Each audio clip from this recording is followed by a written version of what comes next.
Hi, everyone. Welcome to NJGAA Presents. Today we're starting a little bit earlier and a little bit later at the same time.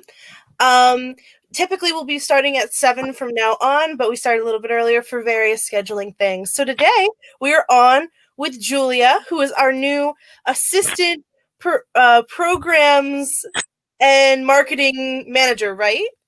I'm the programs and marketing assistant. Yeah. Wonderful. So, introduce yourself, please. I want to get to know you. Yeah. Hi, I'm Julia.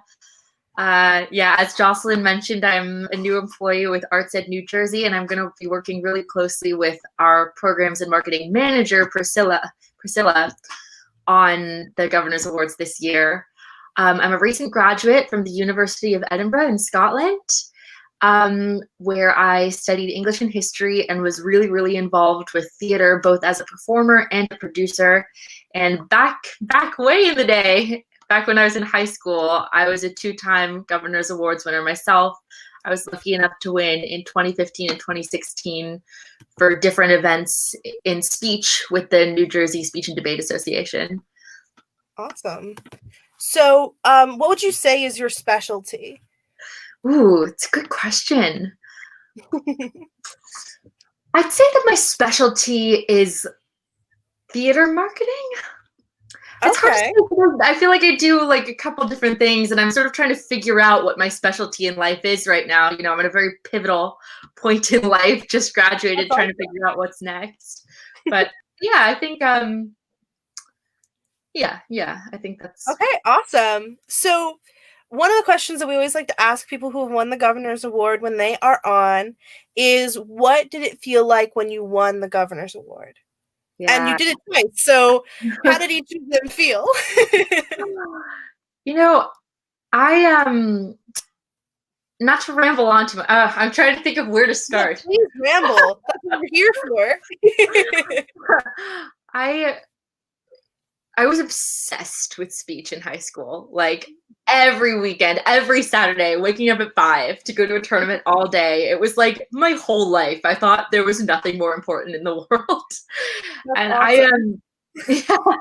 yeah, it was pretty nerdy, but um I actually I started my school's team along with a couple friends, and it was, my mom's idea. She's the one who found out about it. I didn't really, for people who maybe don't know speech, there are a bunch of different categories, and the ones that I did were more sort of acting and monologue based, but there's also original oratory, which is writing a speech that you wrote yourself, delivering a speech that you wrote yourself, and other more like debatey political categories. But I did the monologue categories, and my mom found out about it online and was sort of like, you need to be doing this.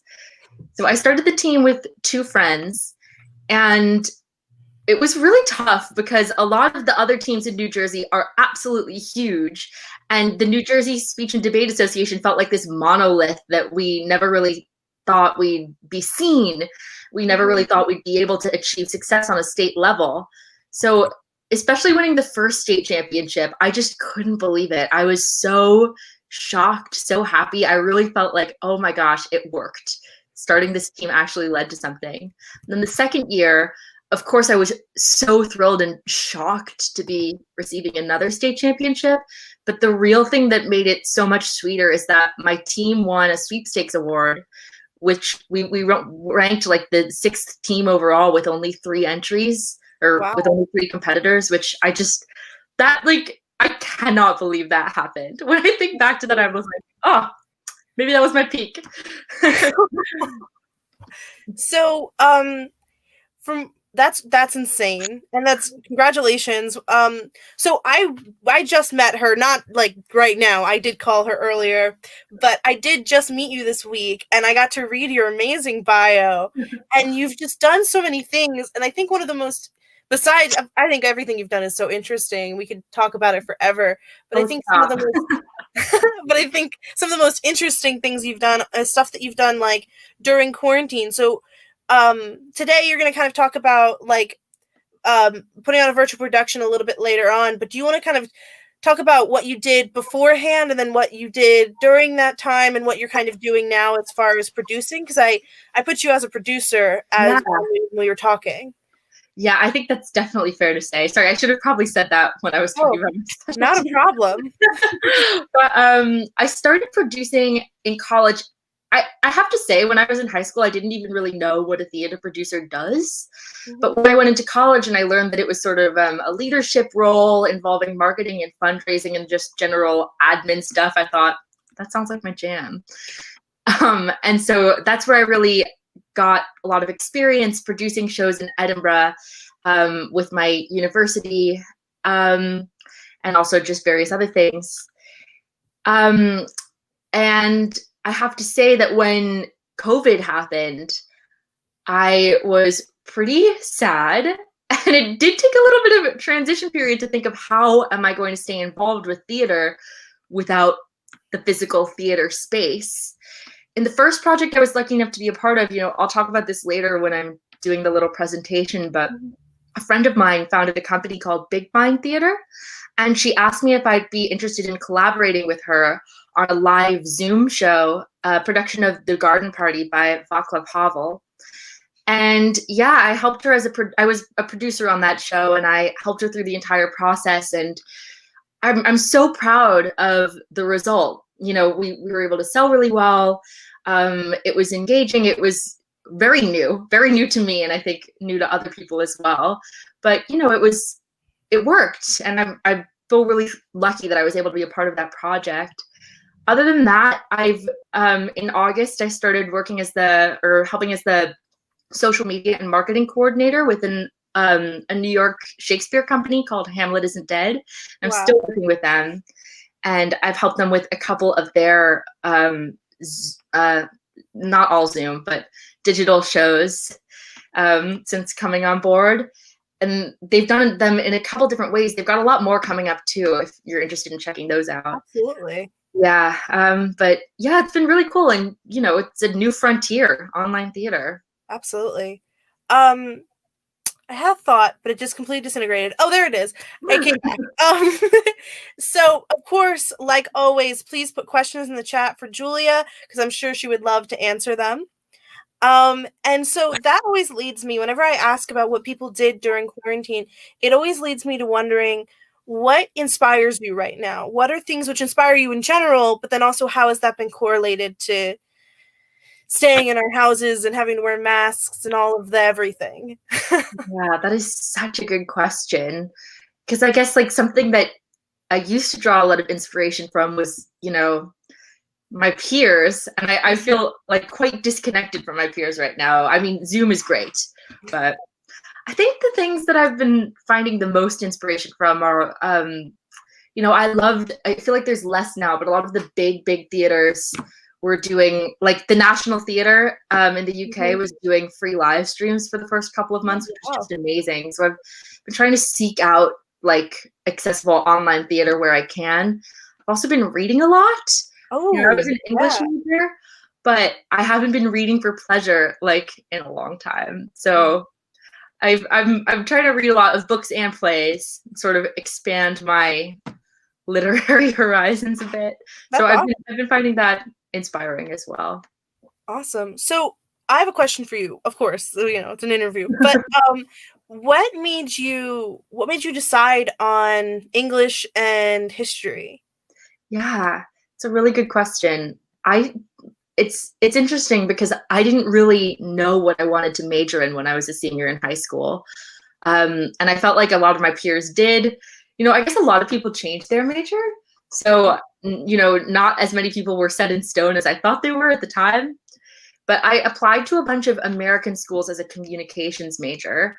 But when Edinburgh sort of entered my radar, communications isn't really a thing there. And English and history were always my top subject at school. Just my favorite subjects. I think also English is very theater adjacent. For sure, for sure. Storytelling element, and you read and study a lot of plays, Shakespeare, all that stuff. So that's why, that's why. I totally get that. I do film now for every single person in the world who has heard me say it a million times, but I do film now. But for a while, I was going to do history education or English education. and then I found what I really wanted to do and really what fit me. But I'm always fascinated by people who that is what they are really meant for, because it's just so interesting to me. Yeah. So how has arts education affected your life? Because I know that I have this whole arts education story where it affected me since I was younger. So now you're working for us, and that's our specialty. So how has it affected you? I have, yeah, I have arts education to thank for so much. I was like a pathologically shy kid. I'm still shy, I would say, although, people maybe don't know that as much when they first meet me. And I honestly have theater to thank for that. Yeah, I'm mostly going to talk about theater education No, because please do. Please do. that's my main thing. Yeah, I think like I've always just felt more at home on stage than in regular social interactions. I'm not sure why, but I don't think I'm the only person who feels that way. Yeah. And so as a child, being involved with theater programs at my school and like various summer things, that was hugely formative for me. And it brought me out of my shell, as cliche as that may sound. But like the real thing that I have to thank for my current personality is competing in speech, because that wasn't just the performance element. I had to communicate with people from other schools, people from all around the state. And in like the administrative roles as a co-captain, I had to, take on many more communicative tasks that would have totally intimidated me just like a couple years before. So I think that my personality has been shaped by arts education, my current career, obviously. And I have a lot of amazing people in my life to thank for that. And, arts education is unbelievably valuable. And I'm really glad to be working for an organization that can promote that so that people can have the same formative experiences that I have had. Absolutely. So a big part of our organization is advocacy. And so what's like an aspect of, just in general, but like what is an aspect of arts education that you really like advocating for and pushing for because it's important to you? Yeah, I think that one thing that is important to me is I feel like sometimes, and I think this is very relevant as well, sometimes when I hear advocates for arts education, a lot of the times talk about how arts education can be really, really valuable in other fields of study, such as science and engineering. Mm-hmm. And they totally, totally can. That's one of the reasons why arts education is so important. But I also think it's important to advocate for following a career path in the arts. Yeah. But the arts are a viable career path, and that's something that I feel like is an important topic of conversation. I get really frustrated. I used to get really frustrated in high school when I felt like everyone was like, study math, study science. It's not that I don't like math and science. I just think that there are ways to be very successful in the arts. And I think that's a subject that I am always interested in speaking about. Absolutely. So let's speak about it, because that's what this is about. That's why we do NJGA Presents. For those who have been watching it for a while, that is why I piloted this one versus the past and present performance series, because it's wonderful watching people perform, but it's very important to encourage young artists and encourage people that it is important to go into these art fields. And if you love it, that doesn't mean it's unrealistic. It means that it's even more realistic for you. So before we get into that, I kind of want your thoughts on, like, what would you say to young artists about about going into this, and just in general, what are some words of wisdom if you're getting, to all those people who are getting combated right now with that it's unrealistic? Yeah, I would say meet people. Mm. Yeah, that's probably my top tip. Seek people out and meet people, and don't be afraid to message someone or just throw your hat into the ring wherever you can. Also, my other tip would be you can do projects right now. Like, I think one of the main things that doing more producing in college taught me is that, you know, making a show, you can direct a show in high school. When I was in high school, I wouldn't have thought of that. I wouldn't have thought I can like make a show on my own. I would do my school show or something like that.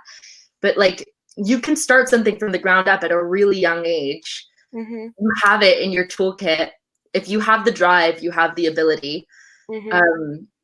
You know, I'm not saying like you can make a Broadway show in high school, although maybe you can. I'm not just saying that that's impossible.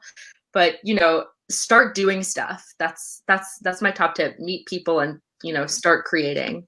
That's always what I say too. So I've been doing film for about 3 years, and I really just jumped into it, and I'm so confused by people who go into the arts fields and have never gone out of their way to pursue it. You know what I mean? Like, have people who are like, oh, I want to do film, but they've never written a script before, at least. And I'm like, how do you know that's what you want? You know, like, it's just really, really interesting to me.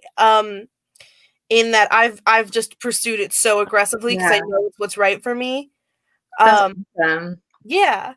So, um, what are some, like, that's super interesting to talk about, that you can produce things in high school. What are some things that you were like really, really proud of that you produced in high school? Like, whether or not like it's like you actually like produced a show, but like what are some things like you were a part of and that, like, I don't know, affected you in high school?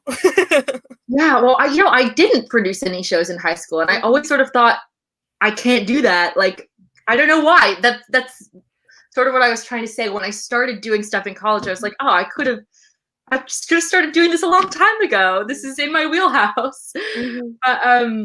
I think the thing that I'm proudest of in high school is definitely being a leader on my speech team. Yeah, we were sort of I want to say like at first it felt sort of lonely for us, sort of not knowing anyone, not having any connections. You know, we had an amazing faculty liaison. She was so great. She drove us everywhere, but she wasn't a coach, and most other teams do have a coach. So we had to sort of find a lot of ways to do it on our own. And, you know, by the time we were seniors, we did know pretty much everyone. We knew like so many people on the national circuit. We you know, knew coaches from other teams. And I think that was just sort of because we took a leap of faith and started doing stuff, even though we didn't know what we were doing at first. We just sort of did it anyway and pushed through. Yeah. For sure. So that really just like so something I'm sure from what I can tell you advocate for, and something I advocate for is doing it anyway and pushing ahead and working really, really hard if it feels right. So I just kind of want to talk about what we were talking about earlier, where that arts is a valuable thing to go into. Do you kind of want to talk about that and talk about how you came to that conclusion? Yeah. I think, I don't know. It's a really good question. How did I come to that conclusion? You know, obviously I'm very, very early on in my career, so it might sound like, you know, Well, that's rich of you to say. You're like, you just graduated. I think that I came to that conclusion in college. Yeah, I think especially participating in the Edinburgh Fringe. The Fringe is a lot of like people just doing it like without much, like fringe, sort of like the origin of the word or of the name of what am I saying? The reason it's called the Fringe is because it's meant to be, you know, anyone can perform there. Like you shouldn't need a lot of funding. It's sort of for like upstart companies, new companies, people without a lot of experience, and a lot of amazing shows and creators started out there. Obviously today, inflation, it's a lot more expensive to do the Fringe than it should be. But I think like participating in shows like that, sort of new shows that can still be really successful, that's what showed me that, you know, you can do it. It's a viable thing to take on. for sure. So I'm still in high school. I'm in my senior year of high school, and I don't really know when I came to the conclusion, because I've always wanted to be in the entertainment thing. I've wanted to be an actor since I was about 6, and then I transitioned over to film in my sophomore year. But I kind of am in this thought that if you want to do it, then it's unrealistic if you're not being realistic about it. You know what I mean? Like, so like chart the path. Yeah. Because you're going to do it. So if you want to do it, then do it. It's like so hard to describe, but when it happens, and it's such a valuable thing. I've talked to so many wonderful people on this stream about how they have taken part in tons of different arts things. I've talked to teachers, I've talked to people who have piloted programs, I've talked to people who just play instruments on the side while they teach. It's just so wonderful. Like, and then I've talked to people who are like out there doing it, and it's all so valuable. And it's all so important. And the thing which always comes to me is that it's about the emotions of it, and that art is so inherent, and that art is so important. Like, I've talked to all these people about communications and how it is very communicative, and how it really is important, especially right now when we're separated. And definitely. Yes. And so what is, like, you talk about your speech team, and so one thing I want to hear about, like, one of your favorite experiences on the speech team, like one of your favorite speeches when you left, you were like, yeah. But then I also kind of want to hear about, like, the connection that was built from taking part in arts education. Yeah. I went to an all-girls Catholic school. Wow. Which it was such a privilege to go there. Such a privilege, but it was also a lot. And there were only 32 people in my graduating class. Wow. Which, probably didn't help with my whole chronic shyness thing. So, joining the larger speech community was hugely intimidating at first. But, meeting so many like-minded people at competitions, state competitions, national competitions, it was really cool to be a part of a community, a much bigger community than, the one that I was used to and had been in for so long. And it's sort of like, I guess college is sort of the same, being a part of the theater community there. Like, even if you don't know someone, you sort of, what am I saying? Even if you don't know someone, if you sort of like know people through the grapevine, and then, you work together on all these cool projects. Mm-hmm. Yeah. And then as for like my favorite memory in speech, oh, there are probably like so many funny stories, and it's so long ago. I should have brainstormed before I came on. Okay, I have one that's really good for the New Jersey speech community at large. Mm-hmm. We were at the Harvard Invitational my junior year. And the second day of like elimination rounds got snowed out. There was this massive snowstorm. And all the other schools from New Jersey were staying in this hotel that was really far away, really, really far away from the hotel that me and my teammates were staying at. Mm-hmm. We were like, they're having this Team New Jersey party. We have to go. Mm-hmm. We have to go. Mm-hmm. And we were also planning on promposing to 3 of the boys from one of the Montville High School. So we bought posters, and we wrote like our promposals on them. Mm-hmm. And we walked through the snow to the hotel. They were all platonic promposals, by the way. Oh, it's fine still, though. Like, we walked all the way through the snow, and when we got there, some of the coaches, like some of the amazing educators who ran the other teams, had organized this like improv showdown thing. Wow. Where we were put onto teams with other people from other schools, and we did little like improv sketches. And then after that, we promposed. It was just so much fun. That's one of my favorite ever memories from high school. That's amazing. So Yeah. that brings us back to meeting people. Like, I think it all comes back to going out and putting yourself out there and how important that is, even though it's scary, because that's how you meet people. Even if you're introverted, even if you're ambiverted, even if you're extroverted, even if you have any sort of verted, you should make the effort to go and meet people, because that's how you'll connect with others. Like, I'm currently working on a film project with a girl that I met at my film camp, and I wouldn't have met that girl at film camp if I didn't go to film camp. You know what I mean? Like, and I'm reaching out to all these actors for the project, and I wouldn't have met these people if I hadn't gone to high school, if I hadn't become an STO, if I hadn't applied to all these things, if I hadn't participated in the all-state show. Like, I wouldn't have met all these amazing actors, all these great collaborators. And then the other half, I'd say, which you probably agree with, is taking action in it, right?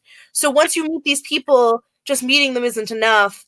You should then think about how you can creatively use them, and then use them, and use your own talents and make it into something. Definitely. That's such good advice. Absolutely. And when you make connections, they come back. Mm-hmm. Like, one example I can think of is when I was in college, I came back to New Jersey for a summer to intern at the Princeton Festival, which is this arts festival. And one of the girls I did speech with in high school from another school, she was interning with me. Wow! It was so cool. It all comes around. Once you get to know people, they come back. Yeah. So with that in mind, with the idea that when you get all these people together, you meet all these people, you gather them together, and then you produce something. I want to learn about how you kind of produced it. So with that, are you ready to present about how you do virtual shows during this crazy time? Let's do it. Woo! Okay. Okay. Okay. So it should be on. Perfect. Oh yes. Here we go. Sorry. Not a problem. Phew. I'm sorry. This is so embarrassing. No, it's totally fine. So, as you can tell, it's crazy. StreamYard is super good. That's what we use, is StreamYard. It's super intuitive, super great, but then it can also be a little bit difficult to use. That's just my bad for not knowing how PowerPoint works, apparently. I promise I know how PowerPoint works. But please, go ahead. I'm so excited to hear about how you Zoom a play. How do you Zoom a play? That's the real question. This is sort of, I need to give a little shout out here, because a lot of the stuff I'm about to talk about is borrowed from a workshop I ran over the summer with my friend Katrina, who runs Big Mind Theater. And the workshop was originally for Theatre Paradox, which is a student company in Edinburgh. Big Mind Theater has a lot of awesome digital projects that you can sort of follow them on Facebook, because they'll do more in the future, and they have a lot of great stuff already online. So yeah, anyway, this is the abridged version of that workshop. The first thing that you think about when you're doing an online show is choosing your text. The reason I have a little picture there of the garden party is because that's the play I worked on. But the main piece of advice that I would give when choosing your text is that it should be somewhat on the shorter side. The main piece of feedback we got from the garden party was that it was really, really long, and it's really hard to sit in front of your laptop screen for more than an hour. Mm-hmm. So that is one thing that I learned from that process and have taken to projects I've worked on since then. Where would you recommend people reach out and find their these shorter plays? Yeah, I think just I love like rights websites. So I think Concordia used to be Samuel French, but Concordia has a bunch of scripts on there. Dramatists.com, playscripts.com. That's where we get ours. That's where we've gotten ours for a recent production we did of like a pandemic decalogue, something like that. We did that really recently. I was the editor on that. Nice. Um, Do you have any advice for where to find plays? I don't know. Like, I'm always on the standpoint where if you can have someone in your theater troupe write a play, especially now, that's really, really cool. But also, yeah, Samuel French or whatever they're called now. I've heard it has had some good ones, but maybe a little bit difficult with rights and stuff. And then playwriting is important. Playwright is, or the last one you said was good. Yeah. I've had good experiences with both of them. I think a big thing is really looking at the rights that you'll have, because some don't offer streaming rights, which is a really important thing to have, and then some don't offer like maintained streaming rights, which basically means, I don't know what it's like actually called, but like that's the way I describe it, is like being able to keep that video up on YouTube after you have it, essentially. So you just have to look at like what they have, and then also how much you're willing to pay. Like budgeting, like for all shows, is super important, but especially right now. And I'm really glad you mentioned that, because I meant to say at the beginning of this production that there are a bunch of different streaming platforms you can use. It doesn't have to be Zoom at all. And some rights companies now actually have their own streaming platforms, which I found so interesting, because back when we did this play, they didn't. But Concordia has a streaming platform now, and so does MTI, which is Musical Theater International. Oh yeah, I know about that one. Yeah. That's so interesting. Like, really interesting reactionary thing that all the companies did. I know BookTix as well. You can stream on there too. Such a good website. Yeah, I'm mostly going to be talking about Zoom. Yes, but there are so many other ways. That's the one that we all have access to at the moment. Yeah, exactly. And I totally agree. Sort of keep the medium in mind. My second point. The best way to keep the medium in mind is to write something yourself.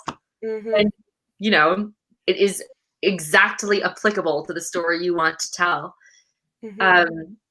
My favorite online shows I've seen don't pretend like they're not on Zoom. Like, there's a fourth wall breaking element. You know you're on Zoom. I like when they get creative. Like the one which we did, we knew that we were on Zoom. Like there's like different things, and it's like someone like closed down the Zoom because they were mad, and like and that sort of thing.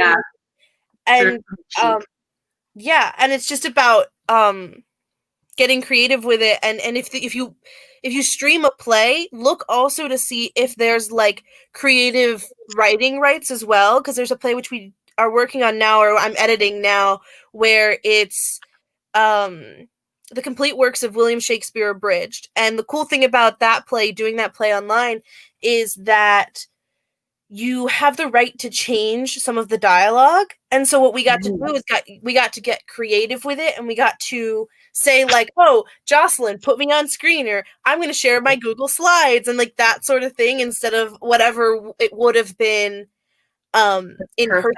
Yeah. Oh, so cool. Yeah, and I guess like that is something, if you're going to change words around, you got to ask the rights company. So it's good to like find a play like you found where they're cool with that. You're meant to do it. And that's typically comedy plays. You won't find that on a lot of drama plays. That's definitely true. Rights companies can be very persnickety. Yes. Great. That's step one, choosing a text. Step two is auditions. You don't have to have auditions, by the way. I'm not saying that maybe, you've cast yourself in a show. For our show, we did have open auditions. And one thing that I'm really, really glad we did was give self-tape advice, because maybe your people, a lot of actors will be familiar with self-tapes, but a lot will have never done them before. So it's really good to research a bit in advance and give guidelines in your open call. For sure. On what sort of self-tape you're looking for, or just general tips. We also did live callbacks for the garden party. Wow. Which worked better than I thought it was going to, but it took a while. I guess my top tip for that would be to use breakout rooms to let people run their scenes with scene partners in private, or they're forced to, that sounds so strong, before they're asked to do it in front of the casting panel. Yeah, breakout rooms are your friend in rehearsals as well. To add something to the self-tape advice as well. So for all those people who tuned in last week, we were talking about the NJ Thespian Festival, and that is happening this weekend.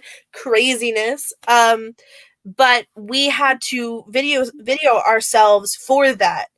And it was neat that we got some advice on how to go about doing that before it happened. And that was when I felt the most confident. You know, like they were like, set up a tripod, have water there, more than one take is okay. If you get nervous in front of the camera, don't worry about it. So it's valuable to put in that information. And I always like, I'm on the side of very like, not firm rubrics, but very detailed rubrics. Yeah, me too. Saying these are things which we definitely need, these are things which we encourage, and then here's where you can get creative. And but like, here's what you need to do, because when you know what you need to do, then you'll get a majority of what you'll get majority of what you need. You know what I mean? Exactly. You know, your auditionees can't read your mind. Yes. Communication. Yeah, definitely agree. Those are all of the things you listed are also very good top tips for. I'm really interested in the live callbacks. So this was a play, it wasn't a musical. This is for plays. Musical's a whole other thing. That's a whole other thing, but but yes, a play for sure is, I think a live callback is super great, because they're also probably going to be acting on Zoom or acting on whatever platform you end up using, WebEx. I don't know why anyone would use Google Meet for this, but it maybe could. But people are going to be acting on that. So it's good to get them kind of comfortable with seeing another person in a box and having emotions to that person. Exactly. It's just like the real thing. It's like, you know, method. Yes. Not what I mean, but it's one thing I put on a later slide. It's sort of like every rehearsal is like a tech rehearsal, even the audition. Everything in the medium, on the stage, the virtual stage that the final product is going to be on, which is actually a huge benefit. That's one of the good things. It's not like you have to suddenly go into a new space and everything's different. Absolutely. Yeah. The next element is performance, which we already sort of touched on. Perfect. Every rehearsal is a tech rehearsal. You know, you've got the same constraints. I think it's really, really good to, you know, encourage your cast to do it in the space, to rehearse in the space that they're going to be in for the actual performance. And so that they have an idea of what the lighting's going to be like, and you know, you can make sure that everything looks and feels the way everyone wants it to look and feel. My other top tip is that it's important to like make time to socialize, or at least, if not socialize, sort of get to know each other. Because if you were doing this play in real life, you know, everyone would have a chance to chat in between scenes and, you know, have a rapport that translates into the final performance. And on Zoom, you know, that doesn't happen naturally. You have to really like make time to do icebreakers, to do various little Zoom games. I think that's really, really important. Oh no, continue, please. Yeah, I'm really glad. Like, I'm really glad we were able to do that. You know, all the people who worked on this show together, a lot of us had never and will never meet in person. You know, they're all in the UK and I'm here. Some of them I did know, but we were all able to, you know, really become friends. And sometimes we still have Zoom reunions, and I'm really, really grateful for that. Absolutely. So some tips for that, and another tip. So the other tip is that it's really important to build habits, and we know this from in person as well, but like habits like the like having your mic and camera off when you're not supposed to be talking is just your off stage, but then then this leads into having your mic on when there's like time to hang out. Like when I directed one of these plays, I've directed the Shakespeare one virtually. So basically what happens was like the adults, they took the actors and then gave them the characters and gave them those habits, and then those habits really came in handy when we were filming it. And so it's really important to work on building those habits, memorize your scripts still. There was kids who came in and they didn't have their script memorized, and it just didn't come off as well. It wasn't as easy, it wasn't as seamless, and the emotions didn't play as well. You know what I mean? Definitely. Yeah. And then when I was working on stuff, I put them on screen together to like talk and hang out while I was figuring out other stuff. So there was that downtime. I totally agree with what you're saying about giving that time to get to know each other. That's super, super important. Yes. And I really think it does improve the final result. Absolutely. It's more natural feeling. Mm-hmm. Yeah. For sure. For sure. Yeah. Because we're still people, you know, we're still performing at the end of the day, you know? Exactly. Exactly. Yeah. Okay. The next slide is tech. Oof. Next slide. I want to preface this by saying I'm not a techie. For this particular performance, I was the techie. Whether or not that was a good thing, you know, the other team members can vouch for that. On the Hamlet Isn't Dead shows, we have a stage manager who's amazing and definitely does a much better job than I did. Zoom webinar hides your audience. Mm-hmm. We didn't have the budget for that. So we just did a regular Zoom call. And what I've got up on the left are the instructions that I screen shared at the beginning of the show, sort of letting your audience know how to hide non-video participants. I guess the main thing for tech is using all the Zoom features to your advantage. Another thing we did was we made everyone in the cast a co-host, so that even when I prevented the audience members from unmuting themselves or turning their cameras on, the actors had the ability to come in and out as they please. If you have Zoom webinar, you do not need to bother with hide non-video participants. But anyway, the other thing, yeah, this leans into the idea that if you want to create, then create. You know what I mean? Because you are self-proclaimed not techie, and I didn't really know anything about StreamYard. I didn't know anything about Zoom really until everything hit, and I was just like, okay, I guess I need to figure this out, and then we figured it out. Yep. And that really shows that, like, if you have the drive, if you have that want and that need to do it, then you can go out and you'll do it. Especially now with all this technology, and you can reach out to your friends and say, hey, I want to put on a play. I wrote it, or I found out how to get the rights, and let's do it, you know? Absolutely. Absolutely. Sure. Just play around with things. It's a great time to learn and familiarize yourself with technology. And, you know, technology is important. I think that's like the understatement of the century, but yeah, even if you're not innately comfortable with it, you know, a lot of things are super user-friendly. You know, even though I wouldn't say that I hadn't worked in a technical capacity on any in-person theater shows, everything went smoothly for our production, so you can do it. You can do it. Yeah, and I hate to say it, but this tech is not going away anytime soon. So learning it, there's really no like negative to it. You know, it's just like it's a commitment that'll be valuable for at least another year. You know, like we're not going to, you know, necessarily stay in quarantine for another year or anything like that. I'm not saying that. Hopefully not. But what I'm saying is that there will still be things which persist after, and so it'll be really valuable. Then also we have this now, you know, so now we can do Zoom plays from across the pond. We can do Zoom plays with people who we met on vacation, or people we've met when even in a different state, you know, like I have family in Canada. I could do something with them, you know, and we have this now, and it's really important to think of it in a very positive light, which is something that I find very valuable and something you're doing.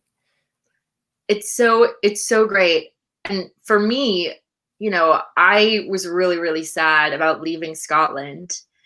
And honestly, if the pandemic happened, I don't know if I would be like as closely in touch with as many people or working on as many British theater projects as I am now.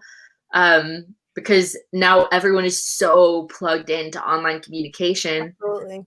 So I'm able to be present and be productive in the British Sphere.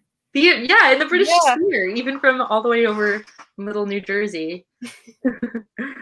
That's awesome. That's super, super cool. And you've gotten to meet so many new people from all around the world. Oh yeah, yeah.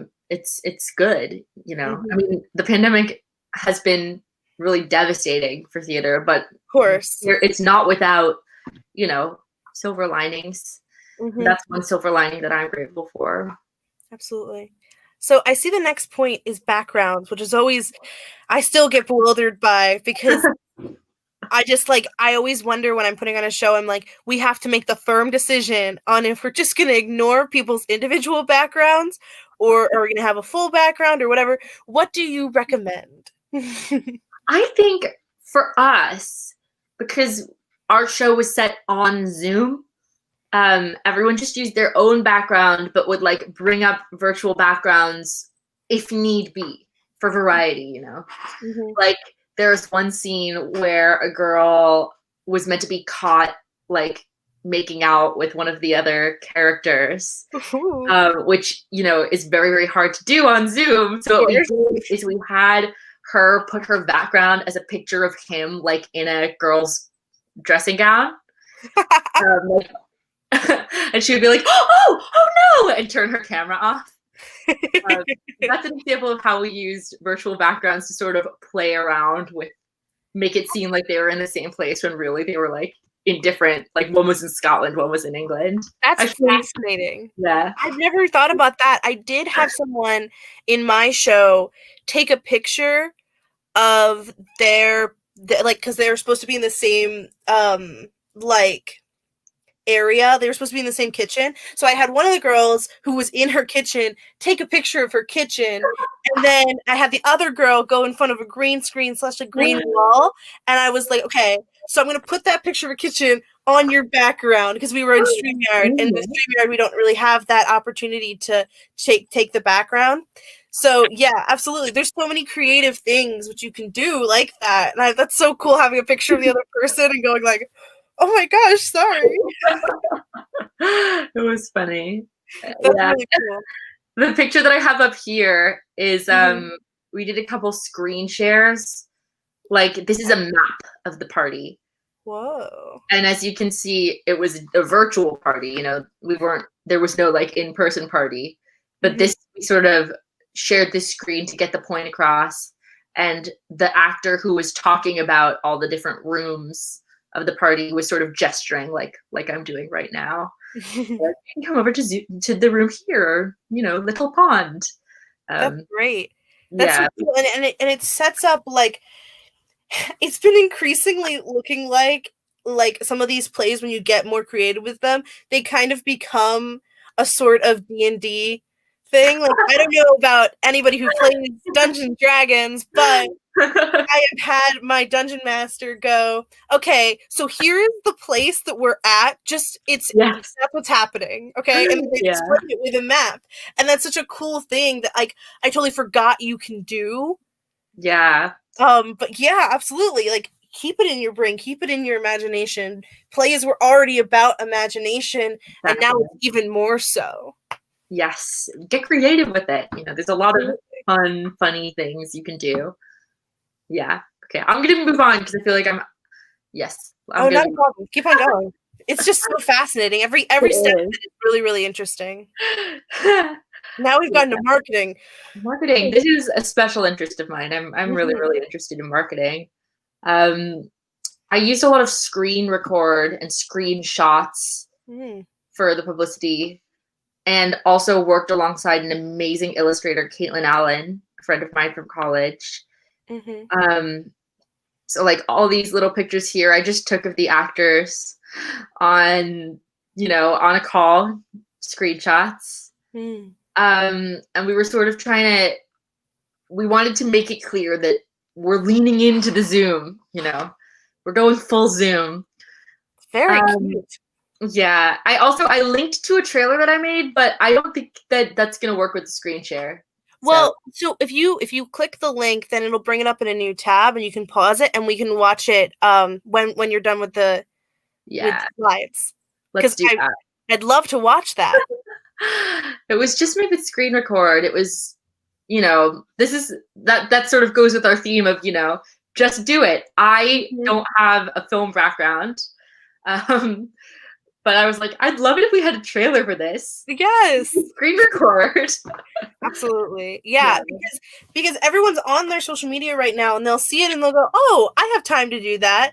And they'll go and they'll look for that trailer, and they'll spend that time on the internet, which they may not have beforehand. But now we're there already, and we will spend that time. Oh, a really good thing on that note is that I forgot to write down. This is the main selling point, I think, of online shows is that people's like friends and family from out of state can come. Yeah, for sure. Out of country, there's no geographic constraints. So that's one thing that we really hammered home with our cast is like, hey, like your auntie from Canada can watch this, anyone can watch it. That's a huge, huge selling point that I think it's really important to capitalize on. Absolutely. Yeah. That's really cool. Yeah. That's like I with the high school plays, it's really cool saying like I have family in South Jersey and family in North Jersey, and so I can go, South Jersey family, you don't have to drive so far anymore, If there's a blizzard, it's not a problem, except for if the internet goes up, but that's a whole other thing. It's not a problem because you can watch it right then, right there. Yeah. And still participate in the community. Exactly. Yeah, that's a huge, huge selling point. Absolutely. The last thing is I think it's always good to reach out to reviewers. Just send a press release to wherever. Aim high even. Like you might not hear back, but why not? Yeah. And people have a lot of people aren't seeing shows in person right now.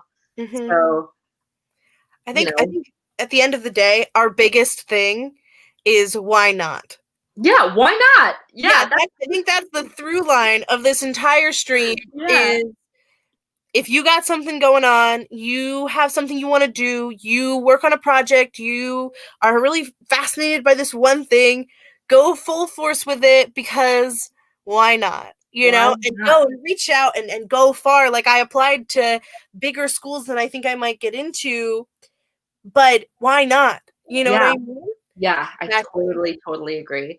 Absolutely. I totally agree. Yeah, that's the moral of the story. Moral of the story. So is this the last slide? Oh, ticketing. Oh my gosh. How did I even forget? That's how we get people there. This is so quick though. Oh, no, not a problem. There are loads of platforms. Your streaming service might also have its own platform.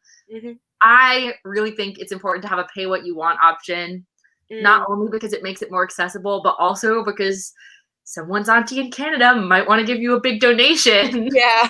So I just think there is no downside. That's my opinion. I know people will definitely feel differently, but that's my personal advice. And that is my last slide. Because some people will pay like $1 because that's what they can afford right now, and some people may pay like $50 because they're like, oh, my children, they're in this. I'm so excited to see them. Yeah. Exactly. It goes both ways. For sure. I've never thought about the pay what you want option, but that's really, really valuable. Wow. Yeah, it's something that we've had for all the shows I've worked on so far, and it's something that I sort of stand by. Yeah, I guess no, I don't know. I mean, there are definitely reasons not to do it, but for my personal ethos, I just think it's important to have that. Yeah, absolutely. Yeah.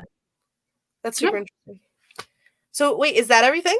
That's everything. Yeah. Okay. So I'm going to take off the slide right now, and then you can program the other one, and then that's what we will watch as we close down our stream. Right. It's just a couple minutes. Absolutely. Super interested. I could have closed my tabs though. Okay. So while you're bringing that up, I will talk about the NJGAAE stream really quickly. So as we are starting this new year, we want to hear from more people. And so if you have people that you think are really interesting, they don't have to just be people who have won the Governor's Award.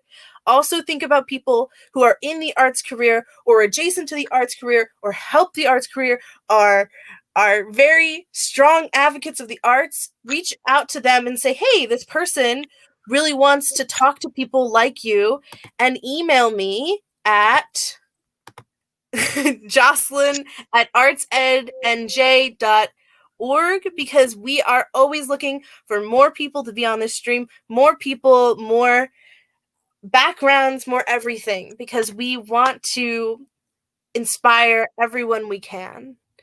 So with that, it looks like Julia has put on the trailer. So let's take a look. Let's watch it. Okay. Okay, sorry. Let me close the PowerPoint. I just had a thought that the audio might not come through. We'll just have to see. It might. Did you hear that? Yes, I heard it. Yeah. All right. Gonna press play. Well. How are things at the entrance? Having fun? Conversation flowing? The garden party is for everyone.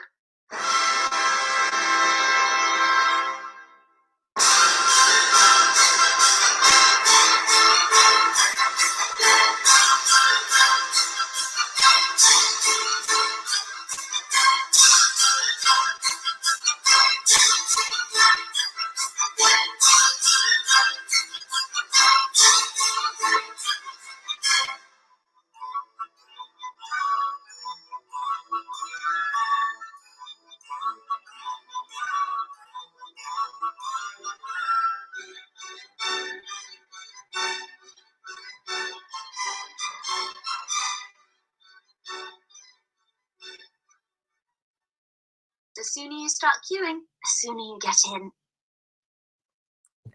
That's really cool. So a question for you. Obviously that was edited, but did you edit the actual play? Or No, was that live? it was totally live. Yeah, those clips came from, well, the clips where you see people doing like this and stuff, that was me just sort of being like, no, you move your hand here. And the clips of actual scenes are from rehearsals that we recorded. Okay, cool. So that's really valuable, thinking about when and planning ahead. So a lot of virtual productions is planning ahead, why not, and just figuring it out and reaching out to people and showing the value of that we can do anything with anyone now, because it's anyone. Absolutely. So with that, we have reached the end of our stream. It has been lovely talking with you. Where can our audience find you? Ooh, yes, you can follow me on Instagram at JK Weingaertner. There's a sneaky E in Weingaertner. You can see my last name right there. Yes. That's it. Okay.